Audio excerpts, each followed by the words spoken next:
Is blindness a barrier? No. Is deafness a barrier? No. Are mobility, learning, cognitive disabilities, speech impairments and others, or even a combination of them, barriers? No way. Lack of accessibility is.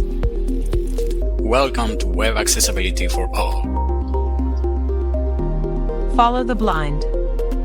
This journey starts now.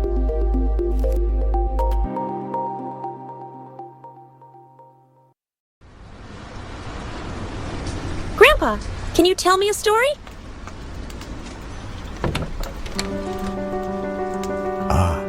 I think I have one just for tonight. But it's not about dragons or treasure. It's about a secret tree. A very special tree that lives inside websites. A tree? In a website? Really? Yes, little one. You can't see it like the trees outside, but it watches over buttons, links, and little things you click, making sure everyone can find their way, even if they can't see.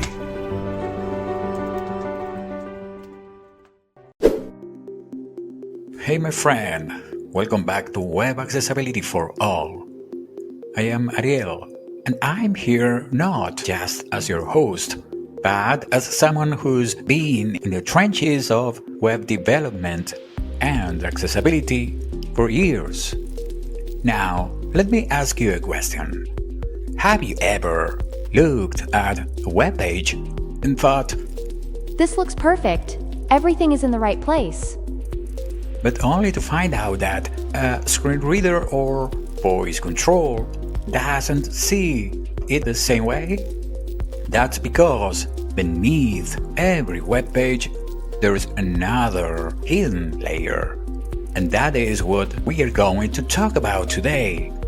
What it is, why it matters, and how you can use it in practice. The hidden layer beneath the page. Let's imagine a common scenario. You've just added a button to a form. It looks perfect. The styling matches the design, and clicking it with a mouse works flawlessly. Then, someone reports a problem. A user who relies on a screen reader can't understand what the button does. They navigate to it, but all they hear is button. This means the role button is correct, but the accessible name is missing or hidden. The browser doesn't know what to call it.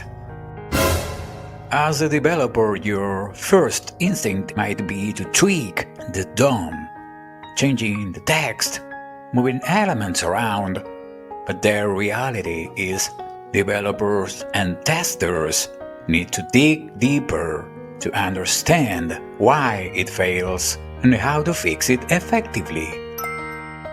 What is the accessibility tree? Definition and purpose. An accessibility tree is a structured representation of a web page that assistive technologies could reliably interpret.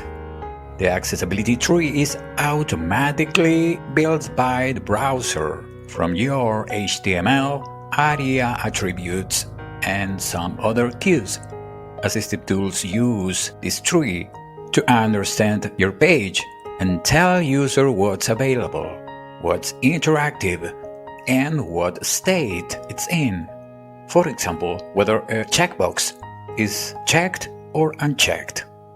This structure is dynamic. When content changes, the tree updates. If something is hidden, removed, or mislabeled, assistive technology will reflect those changes immediately. The 4 core components of the accessibility tree. The accessibility tree is essential because it holds 4 simple but crucial pieces of information about every element and is what a screen reader announces. Role. What is the element? Name. What is its accessible name? State. What is its current condition? Value. What is the content? If any of these are missing in the tree, assistive tag fail. For instance, in our previous example, the screen reader said only button because the name property was missing. Hidden. But I see all the buttons. That's the trick. What your eyes see is just the outside. The tree cares about the secret names of the buttons, what they do, if they're awake or asleep. Buttons sleep? In a way, if the names are wrong or the buttons aren't told who they are, the tree gets confused, and the people who need it most, they can't find the right button at all. How to use the accessibility tree. Step 1. Find it. The tree is already in your browser. In Chrome or Edge, open DevTools. Go to the Elements panel, and there's a tab called Accessibility. Firefox has its own accessibility panel, and in Safari, once you enable the inspector in Preferences, you'll find the Accessibility Inspector. Step 2. Pick the element you want to check. Select something in the DOM, like a button in a form. Once you highlight it, the tree will show you how assistive technology see that element. Step 3. Compare the accessible name and role with what you expect. For example, if your button says Submit Order on screen, but the tree only shows a button, you've got a problem. Step 4. Look at states and properties. Does the element say it's required? Does it announce whether a drop-down is expanded or collapsed? Step 5. Cross-check with actual assistive tech. Do a quick check with a screen reader or keyboard. Ask, does what I hear or experience match what I saw in the tree? Common questions answered. What makes it different from the DOM tree? Let's clarify the difference. Use the DOM when you want to manipulate or test the page visually. Use the accessibility tree when you want to understand what a screen reader, a voice control, or other assistive technology actually experiences. Is the accessibility tree the same across all browsers? Not exactly. The core principles follow W3C's standards, but each browser implements it slightly differently. Small differences in roles, names, or live regions updates can appear, so it's good to test critical elements across browsers. Does the accessibility tree include everything in the DOM? No, only elements that are exposed appear. Hidden elements or decorative items might be excluded. Can I interact with or change the tree directly? Not directly. The tree updates automatically based on the DOM and ARIA attributes. To change it, you modify the DOM or ARIA properties first. The limits of the accessibility tree. Why manual testing is necessary. The accessibility tree is built by browsers. While highly useful, it is not infallible or a single source of truth. Browsers may interpret pages differently. Therefore, the tree is a diagnostic guide that must be supplemented by real user testing with assistive technology. Useful tools for inspection and audit. There are browser extensions available for you to test your accessibility tree behavior. Accessibility Insights works in Chrome and Edge, offers automatic checks and an interactive tree view. Axe DevTools is a browser extension for audits and visualizing accessibility issues. There are also mobile tools as well, like iOS Accessibility Inspector and Android Accessibility Scanner. These help inspect mobile pages and native apps. Practical workflow. Step-by-step accessibility testing. Now that we know the tree has limits, let's talk about a practical workflow you can use to test accessibility effectively. Here is a recommended flow. 1. Visual and manual testing. Start by exploring the page as a sighted user.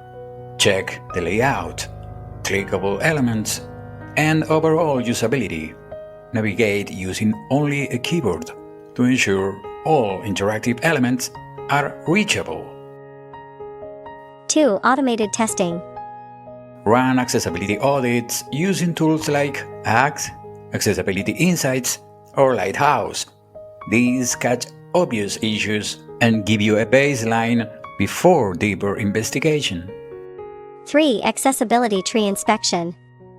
Inspect the tree to understand why specific elements aren't announced correctly, why roles or names are missing, or why dynamic updates aren't working as expected. Focus on interactive elements and critical workflows first.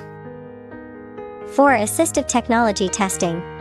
Use screen readers, voice control, or other assistive technologies. Experience the page as your users do. Take note of missing labels, confusing navigation, or unexpected behaviors. Summary and key takeaways. The accessibility tree is a powerful, yet not infallible, tool. It should be used strategically. Focus your attention on interactive and critical elements, rather than the entire page. Always verify the real user experience, as the tree alone can't replace thorough testing with actual assistive tools. A little whisper? That's right, my little explorer. The tree is always listening. Every button, every link, every little thing, it's waiting to help. Grandpa, I think I can hear it. Good. And maybe one day people will explore the websites you build and the tree will guide them safely.